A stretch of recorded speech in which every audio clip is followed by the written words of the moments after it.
जय श्री कृष्ण भक्तों। राम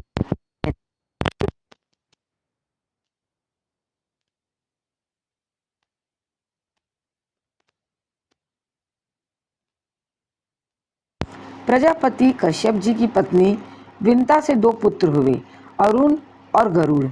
इनमें से भगवान सूर्य के सारथी अरुण जी के 2 पुत्र हुए, संपाति और जटायु। बचपन में संपाति और जटायु उड़ान की होड़ लगाकर ऊंचे जाते हुए सूर्यमंडल के पास तक चले गए। असहाय तेज न सह सकने के कारण जटायु तो लौट आए, किंतु संपाति ऊपर ही उड़ते गए। सूर्य के अधिक निकट जाने पर संपाति के पंख सूर्य के ताप से भस्म हो गए। वे समुद्र के पास पृथ्वी पर गिर पड़े। जटायु लौटकर पंचवटी में आकर रहने लगे। महाराज दशरथ से आखेट के समय इनका परिचय हो गया और महाराज ने इन्हें अपना मित्र बना लिया। वनवास के समय जब श्री राम पंचवटी पहुँचे, तब जटायु से उनका परिचय हुआ। मर्यादा पुरुषोत्तम अपने पिता के सखा गिद्धराज को पिता के समान ही सम्मान करते थे। जब छल से स्वर्ण मृग बने, मारीच के पीछे श्री राम वन में चले गए, और जब मारीच की कपटपूर्ण पुकार सुनकर लक्ष्मण जी बड़े भाई को ढूंढने चले गए, तब सुनी कुटिया से रावण ने सीता जी को उठा लिया। बलपूर्वक रथ में बैठाकर वह उन्हें ले चला।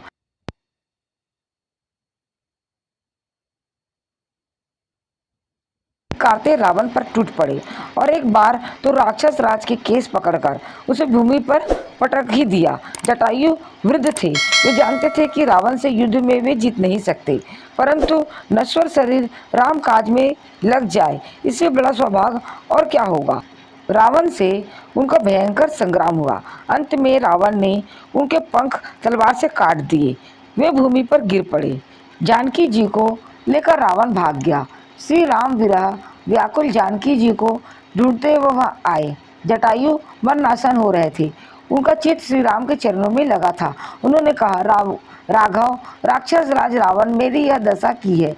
वही दुष्ट सीता जी को लेकर दक्षिण दिशा को चला गया है। मैंने तो तुम्हारे दर्शन के लिए ही अब तक अपने प्राणों को रोक के रखा था। अब वे विदा होना चाहते हैं, तुम आज्ञा दो।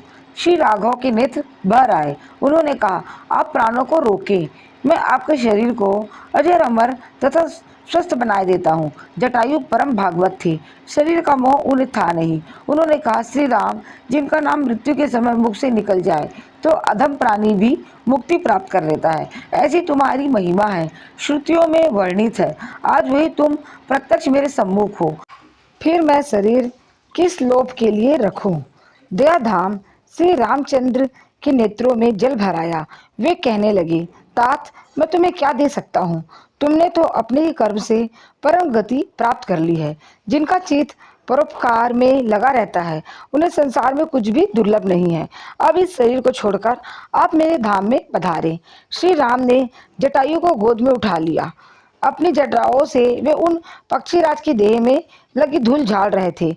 जटायु ने श्री राम के मुख कमल का दर्शन करते हुए उनकी गोद में ही शरीर छोड़ दिया। उन्हें भगवान का सारूप्य प्राप्त हुआ। वे तत्काल नव जलधर श्याम सुंदर पीताम्बरधारी चतुर्भुज तेजोमय शरीर धारण करके वैकुंठ चले गए। जैसे सतपुत्र श्रद्धापूर्वक पिता की अंत्येष्टि करता है, श्री राम ने भी जटायु के शरीर का सम्मान पूर्वक दाह कर्म किया और उन्हें जलांजलि देकर श्राद्ध किया। पक्षीराज के सौभाग्य की क्या कहें।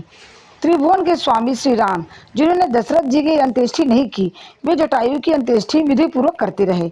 उस समय उन्हें जानकी जी का भी स्मरण नहीं रहा। जय श्री कृष्णा। बोलो वृंदावन बिहारी लाल जी की जय।